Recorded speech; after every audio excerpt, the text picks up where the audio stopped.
नमस्कार प्रिय विद्यार्थियों, आप लोगों का कीर्तिमान एकेडमी ऑफिशियल यूट्यूब चैनल पर बहुत बहुत स्वागत है। बच्चों, सभी प्यारे विद्यार्थियों का तो सभी लोग फटाफट क्लास को ज्वाइन करिए। हम लोग शुरुआत करते हैं अपने ऑनलाइनर की क्लास को, जिसमें आज हम लोग बच्चों सोशियोलॉजी के टॉपिक में प्रतियोगिता और सामाजिक क्रिया को देखेंगे।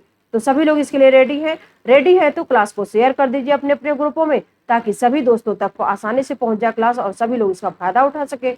चलिए हम लोग शुरू करते हैं। तो चलिए सभी प्यारे विद्यार्थियों को वेरी वेरी गुड इवनिंग। आइए देखते हैं किस तरह के तथ्य रखे गए हैं। तो प्रतियोगिता बच्चों पता ही है, जिसे प्रतिस्पर्धा भी कहा जाता है, कंपटीशन भी हम कहते हैं उसे। तो प्रतिस्पर्धा सामाजिक प्रक्रिया है। तो किस तरह की बच्चों है प्रतिस्पर्धा सामाजिक प्रक्रिया?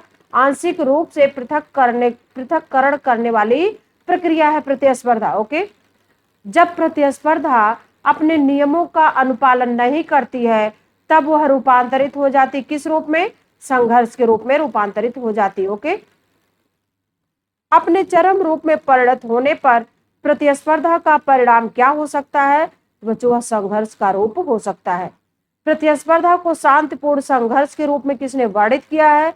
तो प्रतिस्पर्धा को शांतिपूर्ण संघर्ष के रूप में वर्णित करने वाले मैक्स वेबर है। ओके, एक प्रतियोगिता है तो एक प्रतियोगिता किस तरह की होती है बच्चों?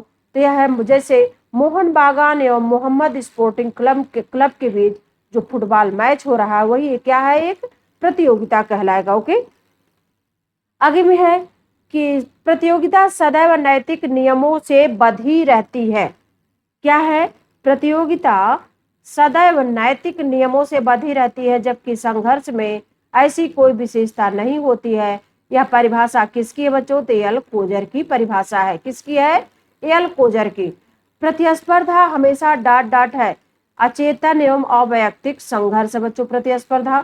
ओके, प्रतिस्पर्धा की गलत विशेषता क्या है बच्चों? तो व्यवस्थापन की प्रक्रिया प्रतिस्पर्धा की गलत विशेषता हो जाएगी। ओके, यह क्या है कि दो या दो से अधिक व्यक्तियों का समान उद्देश्य जो इतनी सीमित यानी कम स्थान में है, सब उसके भागीदार नहीं बन सकते, उसको पाने के प्रयत्न को क्या कहा जाएगा?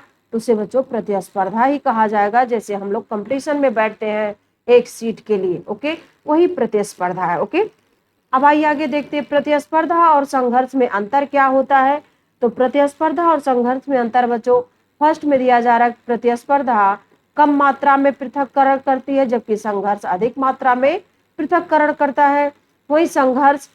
वही प्रतिस्पर्धा व्यक्ति व समाज दोनों को लाभ पहुंचाती है, जबकि संघर्ष दोनों को हानि पहुंचाता है।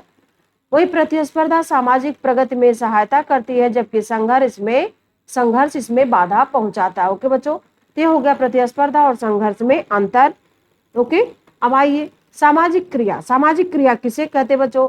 तो सामाजिक क्रिया क्या होता है? यदि कोई व्यक्ति किसी दूसरे पर शारीरिक प्रहार करता है तो यह एक उदाहरण किसका है?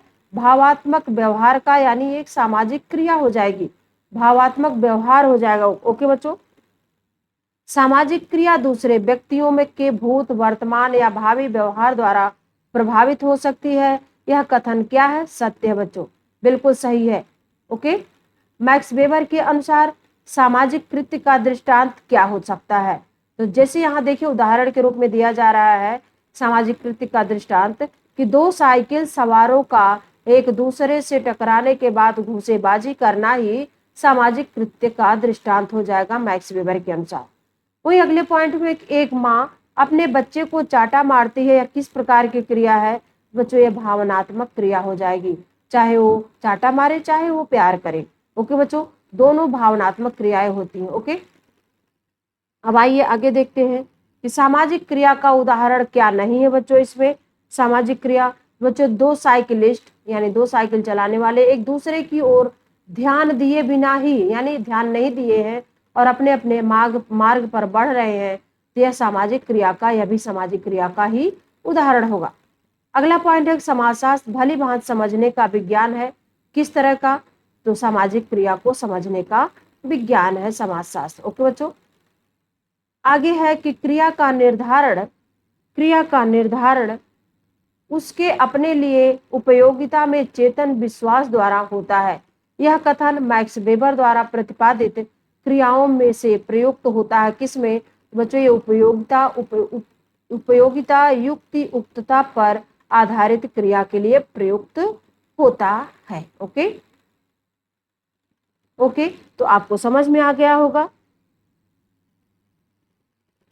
तो ये था बच्चों, हम लोगों ने प्रतियोगिता और सामाजिक क्रिया को अच्छे से देखा, समझा और एक एक तथ्य को हमने समझाने की कोशिश किया बच्चों। आप लोगों को प्रश्न और आंसर दोनों साथ में दिया ऑनलाइनर में, कम समय में ज़्यादा से ज़्यादा रिवीजन करने के लिए बच्चों एक क्लास होती है। तो ठीक है बच्चों, आप लोगों को अच्छे से समझ में आ रहा होगा। तो आप लोग पढ़ते रहिए, स्वस्थ रहिए, मस्त रहिए बच्चों।